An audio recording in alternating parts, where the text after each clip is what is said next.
Genius Brain listeners, this podcast is brought to you by Ridge. Still carrying that wallet that looks like it's stuffed with old receipts and regret? Yeah, I was too until I got the Ridge and I love it. It's slim, tough, blocks RFID and makes me feel like I've got my life together. And even if I don't, it don't matter because I got my Ridge. So upgrade your wallet, upgrade your vibe, get a Ridge. For a limited time, our listeners get 10% off at Ridge by using code BRAIN at checkout. Just head to ridge.com and use code BRAIN and you're all set. After you purchase, they will ask you where you heard about them. Please support our show and tell them our show sent you. Genius Brain, baby. Genius Brain listeners, this podcast is brought to you by BetterHelp. Listen, fellas, I understand we are facing constant pressure to, provide, perform, and all of the above. And guess what? It's a struggle, and men suffer from depression every year, and we do it silently. But the real strength is asking for help, and that's where BetterHelp comes in. 1.7 million users on BetterHelp with over 4.9 star ratings. Listen, it's therapy that fits into your lifestyle anytime, anywhere. As the largest online therapy provider in the world, BetterHelp can provide access to mental health professionals with a diverse variety of expertise. Talk it out with BetterHelp. Our listeners get 10% off their first month at betterhelp.com/genius. That's BetterHelp, HELP.com/genius. Only way you get traction is the only way people find you interesting. It's just to talk about your kids and use them as a way to make money. And then you get mad when people have an opinion about the stuff that you put out publicly. You also too, shut the up. You have no right to say anything. If you are using your children as content and you are putting your personal information out there in a public forum. Hello, everybody. Welcome to another episode of the Genius Brain Podcast Solo Edition. It's been quite a freaking while, hasn't it? Listen, before we start this podcast, I do want to be pretty transparent with a couple of things. Listen, you guys aren't dumb, and I think that a lot of you can kind of already tell certain things have been off with me lately. If you're looking at this room, it's obviously blank. There's nothing in here. Mariel and I have been going through a lot of marital issues. And for the time being, we decided that we would separate. And so I am currently in a studio apartment by myself. And I'm just fucking kidding in your fucking face. You think I get divorced? Are you fucking insane, man? We're happy as shit. No, I just moved into a new house. So I don't even know if she's gonna find that funny when I make that joke. Listen, guys, if you want a happy marriage, don't make jokes like this. I found this early on that to the rest of the world, I'm pretty funny, but to my wife, I am absolutely not. How have you guys been? Solo podcast. Don't mind the V-neck shirt if you are watching this. This is not a V-neck shirt. This was a shirt that used to fit me when I was a little bit heavier. And now that I've lost weight, it kind of droops and sags all over the place. But I'm not getting rid of this shirt because I'm cheap, it's comfortable, and it's my nighttime shirt that I sleep in. Plus, I got milk stains all over this. Who cares, right? Genius Brain listeners, we are doing a solo pod today because I am traveling back and forth all over the place. Couldn't make it to the studio. It just wasn't possible. But you guys already know with Genius Brain Solo Pods, you guys seem to enjoy it anyways. So there are a few things that people wanted me to talk about, specifically about my personal life that, I really thought about how I would address this in terms of how I could do this in a single episode. And I don't think it's really possible. And a lot of you have already heard about this, but so many people have wondered what happened with me recently that caused me to lose so much weight. And I have been accused of Ozempic. First of all, bitch, you don't know me. Second of all, I'm way too cheap to get on Ozempic. Ozempic costs money, dude. Are you fucking insane? No, this isn't Ozempic, all right? I would have Ozempic face if I had that shit. No Ozempic for me. Just, if you really want to know the reason why I lost weight, let's start with why before I get into how. Why I lost weight, or the reason for it, was actually because of my son. In February last year was when I found out that Mariel was pregnant. It was insane, it was exciting, and it was something that we were trying for, and it happened pretty quick. Which I do want to say to all my friends out there who said that, having a kid is a lot harder than you think. You should try a little earlier than you think you should, just in case. Well, guess what? Busted a nut and now I have a son, and you motherfuckers lied, because I thought I had, at least a few more months of just having some fun. Didn't have that. She got pregnant pretty fucking quick. So thank you for that. Yeah, when I found out that she got pregnant, it kind of hit me pretty hard, in a good way. Now, if you have been following me for a very long time, I lost, originally I went from 292 pounds or so, and you're going to hear that number change. It was like 292, 295. It was in the 290s. I just don't remember the exact end digit, but I was about 290 something pounds. And at that point in my life, I genuinely didn't know I was fat. Like I had body dysmorphia, but in the way that not how most people have it. When people talk about body dysmorphia, they look really fit, they're healthy, but for some reason, they just can't see it. I was the opposite. I was fat as fuck, and I thought I was LeBron James. I thought I was fit as shit. I just didn't see it. I didn't know. And, obviously I'm not going to talk about how I found out. You guys already heard those jokes before, but when you kind of find out that you're a big person thinking that you're not, it's kind of shocking, right? Because I always knew I was chubby, but I didn't think I was really that fat, because your boy had handles. You know what I mean? I would hoop, balling. Kobe, that was me. I could shoot, I could move. And then you could ask any one of my friends, they're like, oh, David moves pretty quick for a fat guy. And in my mind, I was just like, I don't think I'm that fat. I think y'all are just being rude. Turns out you go to the doctor a couple times and they're like, you're fat. You're probably fat. I got to a point where I had acid reflux every night. Every night before I would go to sleep, I would just gurgle or spit up stomach acid, and it would burn my throat. And I thought it was just because I was sick or there was something wrong with me. But this happened pretty consistently for about a year. Beyond that, obviously the clothes weren't fitting. My skin was terrible. I had a lot of lethargy. I was exhausted and tired all the time. And kind of when you're living in discomfort every day, it becomes your norm. So you don't know what it feels like to be healthy. So when unhealthy is your norm, you think that it's normal. At a certain point, I had to kind of face the facts and I had to lose weight. And I talked about the whole David Goggins thing, kind of doing things slowly and approaching it every day. Well, from that initial weight loss from 292 pounds, over a span of a year, I went down to about 200 pounds. And it was a life-changing experience. One of the first things that I did the first time when I lost that weight was that I decided to kind of reevaluate what food meant to me. It was, like I said before, an eye-opening experience. I didn't realize what I was using food for. And let me just explain what I mean by that. To me, food was always something that was joy-based, right? So if I was going to eat something, it made me happy. So it wasn't for nutrition at all. Nutrition was the last thing that I would think about when it came to food. I'm not thinking about eating fiber. I'm not thinking about eating stuff that's good for my body. I'm eating stuff that's good for my heart and my taste buds. Well, when you live like that for a certain amount of time, number one, you don't stay young forever. And number two, that shit all catches up. I had a terrible relationship with food.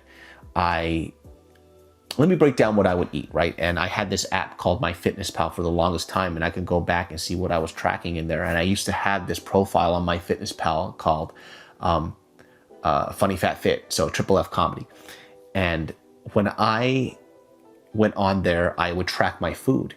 And a typical day would look like this.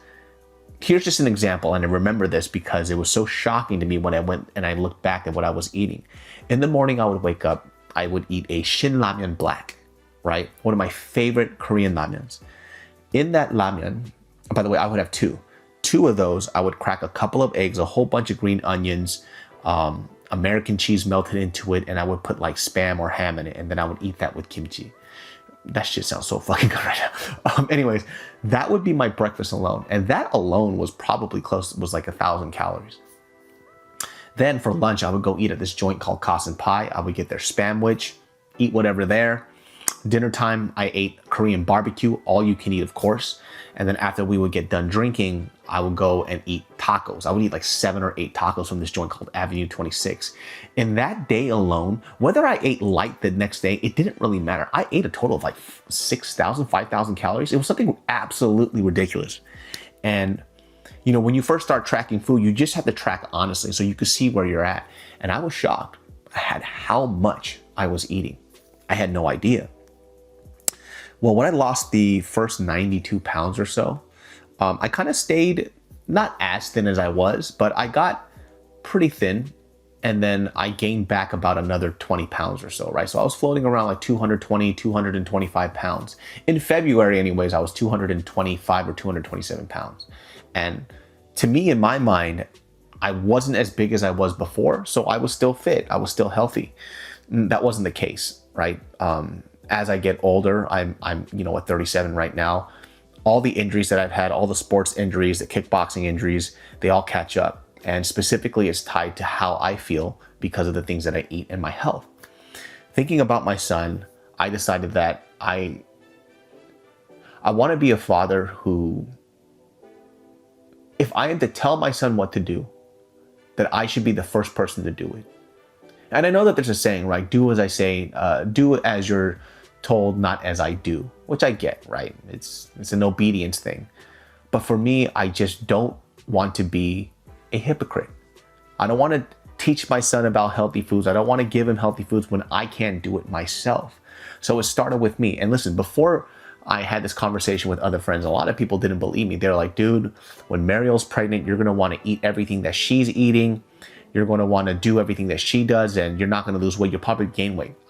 During her pregnancy and in the first 2 months of my son's life, I lost a total of about 40 pounds. So I went from 227 all the way to about 197. And currently right now, I'm about 191 pounds.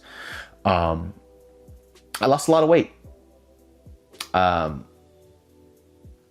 It was pretty insane, right? Actually, I went down to 187 at a certain point, but I kind of floated back up due to the move. But either way, I lost the weight for a second time, and I'm finishing up the weight loss journey and the health journey probably in the next 4 or 5 months, simply because my son has forced me to be a better person, be accountable for the things that I say. You know, it's kind of crazy when you look at having a child. So many people told me that my life was over, right? They're like, oh, when you have a kid, what you want doesn't matter. Your life is over. It's all about the kid. And I couldn't disagree more. Nobody forced me to have a kid. My child didn't ask to be born. I made a choice with his mom, and now he's here. My responsibility as a dad, number one, is to raise a child that, number one, is an asset to society, and it grows up to be a kind and loving person, to the best of his abilities. I just never want to be a person that tells somebody what to do if I'm not doing it first. Genius Brain listeners, this podcast is brought to you by BetterHelp. My friends, I have been using BetterHelp for quite a long time now, and it's something that I don't think I will ever stop using. And listen, I don't know if you know this, but men today face constant pressure to provide, perform, and hold it all together. So look, it's no surprise that over 6 million men in the US struggle with depression every year. And they do it often silently. But real strength, if you didn't know, is asking for help. So BetterHelp makes it easy with over 35,000 therapists and a 4.9 star rating from over 1.7 million users. It's therapy that fits into your life anytime, anywhere, and you can switch therapists anytime. So as the largest online therapy provider in the world, BetterHelp can provide access to mental health professionals with a diverse variety of expertise. Talk it out with BetterHelp. Our listeners get 10% off their first month at betterhelp.com/genius. That's BetterHelp, HELP.com/genius. My child, has not been a burden to me at all. If anything, he has forced me to grow up in ways that I didn't think that I had to. Because I thought that, at this age, I kind of know what I'm doing. No. Having this kid has forced me to be, number one, way more accountable with the things that I do and say. And number two, he opened up this new chapter of my life that I didn't think was possible. And however corny that sounds, let me kind of explain that to you. Prior to me having this kid, everything kind of felt like Groundhog's Day. Whether it was creating content, doing podcasts, I was just doing it over and over and over. And yeah, it's fun and it's entertaining, but after a while, like, how long could I be doing this? And I never really thought about that. The moment my son was born, it was so difficult that it was so exciting for me. Like, I couldn't help but be excited to wake up every morning and face this new challenge of raising a kid. And that's how I still feel now. Like, whenever I look at my kid and whenever I'm tired, all I know is that all those difficult times will pass, because loving my kid means so much more than all of the hardships that I've had raising him so far. Time goes so fast when you have a kid. And for most of us out there, you will never understand it until you have a child yourself. Even for me, that's why when you guys heard me on this podcast, people are like, oh, what, I have a kid, blah, blah, blah, blah. What should I do? I never answered those questions because I knew for a fact that no matter what I say, I really don't know, because I wasn't a father at the time. I don't know what it is to be a parent. That's why I hate it when people online give out these stupid parenting advice. Like, it's like, what the fuck do you know about these parents? And who the fuck do you think you are? So many people go online, and the first thing that they do, because their parents or their stay-at-home moms or stay-at-home dads, you guys have nothing better to do, you go in there and you type away on your stupid ass phone, and you like to judge and criticize what another parent does. Now, I understand that there are examples, and clear examples, that a lot of fucking people will bring up that we already know. It doesn't have to be said. If they're doing something clearly dangerous and detrimental to their kid, yeah, of course you want to speak up about it. But even then, you doing it online does absolutely shit fuck all else. It does absolutely nothing. Because here's the thing, and I've said this before, you could do everything right with your kid. You could personally do everything right that you think is perfect for your kid, and your kid could still end up a piece of shit. How many people do you know that were like that? How many people did you know growing up that they had the perfect parents? They had the perfect life. They had food in their stomach, a roof over their head, lived in a nice neighborhood, money in their bank account. They had everything, and they still turned out to be a fucking crackhead. I can name a crap ton, right? It doesn't mean that you shouldn't care. It doesn't mean you stop trying. What I'm saying is that you are so certain and definite that you are doing everything right, and you're such a better parent than these other people. How are you so sure? You don't know shit. And by the way, when you post things online, you only post the things that you want to show. You don't know what they're doing on their everyday. You don't know the struggles that they're going through. You don't know anything about their family and the stuff that they enact in their home. So maybe you should just shut the fuck up and mind your own fucking business. And on the other flip side to that too, if you're a parent out there and you post content about your kids because for some fucking reason that's the only thing that you know how to do, because it's the only way you get traction, is the only way people find you interesting, it's just to talk about your kids and use them as a way to make money, and then you get mad when people have an opinion about the stuff that you put out publicly, you also too shut the fuck up. You have no right to say anything. If you are using your children as content and you are putting your personal information out there in a public forum, expect people to have opinions about it. Because guess what? Here's the funny thing. You don't have to post them at all. Did you know that? You don't have to post a single fucking photo of your kid. You know what people used to do back in the day, or what people still do? They post a photo and they keep it to themselves. They put it into a fucking photo album. Yeah. So let's just be honest for a second. Why do you post your kids all the time? Why do you post this content? Because you seek validation from other people. And when you don't get that validation, you get mad at them for not liking what you're doing. Because in your mind, before you wrote out that stupid long post, that TLDR post that nobody gives a fuck about, in a cute little video about your kid, you were thinking that everybody is going to love me because I am a good person. And I'm showing it through my kids. Guess what? You're probably not. But I don't fucking care. I don't care enough to say anything about it. That's your life. That's your kid. As long as it doesn't affect my child and my life, you do whatever the fuck that you want, and I'll do whatever the fuck I want. It's just, I don't understand why people have this constant need to post their children, or on the other side, have a constant need to correct other people's parenting. Because I want to see what you do with your kid. And I guarantee you, if you're focused on what I'm doing with my kid, you're probably not focused on yours. Genius Brain listeners, this podcast is brought to you by Ridge. You ever pull out your wallet and it looks like a sandwich? Yeah, that was me. receipts from 2017, punch cards from businesses that don't even exist anymore. Listen, then I got the Ridge wallet, and boom, I went from George Costanza to James Bond real quick. Money penny, octopussy, you know what I'm saying. Anyways, it's slim, holds 12 cards, blocks RFID, and doesn't give my butt scoliosis when I sit down. I've dropped it, I've tossed it, and maybe even accidentally washed it, and it still looks brand new. So ditch the pocket brick. Get yourself a Ridge, your jeans, and your dignity will thank you. For a limited time, our listeners get 10% off Ridge by using code BRAIN at checkout. Just head to ridge.com and use code BRAIN and you're all set. After you purchase, they will ask you where you heard about them. Please support our show and tell them our show sent you. Do you understand what I'm saying? Okay, anyways, rant over. Getting back to the part of why I lost weight. Like I said, I don't want to be a hypocrite. I want to be a good father, and I'm doing my best to do that. Now, I understand that there's so many people who may have an opinion about the things that I do, and I'm okay with that because those are the things that I put out in public. But there's a reason why I'm deciding not to put my kid's name out there, and if people out there who do know my kid's name, they're not putting it out there for me. I don't trust people. People are weird. And they have just no reason to know. Like, just know that I have a son and I love him. And then, the things that I do show and share, it will be few and far between. But other than that, who cares, right? Focus on your life. Don't live your life through mine, right? My life is not that exciting. Currently right now, I enjoy a life of not actually being in front of camera.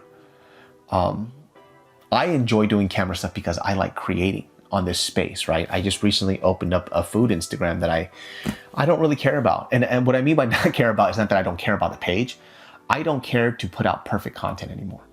I think that I was so focused on that for so long, I just kept putting myself in this corner, like, oh, it's not perfect yet. I don't know my style yet. Well, here's a problem with that, Mr. David. So you don't know your style yet, and you don't know what to post because you haven't posted or created anything. So you haven't given yourself a chance to be a creative and develop things because all you do is sit with these ideas on your phone all day. And because I haven't done that, it's been hard to make a video. Stylistically, I don't know what I'm doing. Even the 3 videos that I put up, all 3 of them are a little bit different. Coloring's a little different, fonts are a little different, texts are a little different, the style's different. And I'm giving myself the freedom to make mistakes and not have perfect content. I think it's been so long since I've been a creative that I actually forgot how to be a creative. And I want to applaud this newer generation of creators out there, man. You guys are so fucking good at what you do. I am thoroughly surprised and also just absolutely inspired by you. There's a lot of older creators out there who maybe you'll hear a podcast here and there, or you'll feel a certain way where these older creators will look at what you do and say oh, that's just not real. They kind of say oh, they don't care about real music or real art anymore. And the fact of the matter is that when I started doing YouTube, the talent pool wasn't that big, and 80% of us really, let's say 90% of us, we weren't that talented, weren't that great actors, weren't great musicians. We just had, high school talent that we brought onto this page that other people really appreciated. And sometimes it's harder for some of these creators to understand that. You didn't put in the work that these other kids did. They actually gained inspiration from people like us. You should be happy when they do well. You should celebrate them when they tell you that, hey, I looked up to you. Don't look at their views that they have that's better than yours and bigger than yours and be like, well, I should have that if I inspire them. That's fucking negative. That's stupid as shit. You can't be on top forever. You understand that? All my old creator friends out there, you can't stay on top forever. It's not supposed to be like that. You do what you do, you create what you create until you can't anymore, and then you inspire the next generation, and it keeps moving forward. If you want to stay in the limelight, then you should be hustling as hard as these kids. But for us, sometimes we get too comfortable with our level of success and we stop creating because we're just yo, I'm making money, things are good until those checks stop. I'm not in that position, fortunately, because I've continue to work with other people. I continue to create new things, and it's just been a huge blessing for me. So for all my older creators out there, if all you're doing is shitting on a younger generation because they're doing better than you, you're doing it all wrong. You should be either learning from them, or you should be proud that you were the generation that kind of set forth a great example for them to become creators. Be proud of them. And if you want, Ask them for help. I know it sounds weird, but it's like, yo, let's create something together. Maybe they could show you something. This young generation, they're so savvy. You have no idea how creative they can be. Not all of them. Most of them are thieves, but the ones that are creative, that do really well, why not try to work with them? Why not try to learn something from them? You know, don't let their idols become their enemies, right? Don't become the enemy, because they enjoy you so much and they inspired you. And when they meet you, you look at them with such negativity because you feel like you deserve what they have. You did have what they had, but your time is up. And if you want a resurgence in your career again, then you better get the fucking work. You better work like you have absolutely nothing, but your pride gets in the way. You think that now that you've reached certain heights, you shouldn't be doing certain things anymore. Bullshit. Get on your shit, start working, and get back out there. For me, I'm just having fun. I decided to open up businesses. I decided to do a lot of other things. So I've kind of set myself in this way so I could continue to be a creative without having to always do brand deals. And if you notice on this page, the only time I do brand deals is on this podcast because you guys support it. Other than that, I don't do much. You know why? It's not because I don't need the money. Money's great, but I just don't care about half the products that people send me. Even on this podcast, before they send me something, they send me the product first before I put it up on the ad. So just for this part of the podcast, for those of you out there, be happy for a younger generation that's doing well. And if you guys want a piece of that action, then you better get out there and start working again. Well, guys, that wraps up this episode of the Genius Brain Podcast. We're going to make this podcast a little short. Thank you for listening to the podcast about how I lost weight, why I lost weight, and creatives and all that. Thank you guys for watching. I'm going to be heading back to the studio this week. I'll be knocking about 4 podcasts, about 30 to 35 minutes each. Thank you guys for watching again. Love you very much. Genius Brain every Sundays at 12 p.m. And I will see you all next time. Peace.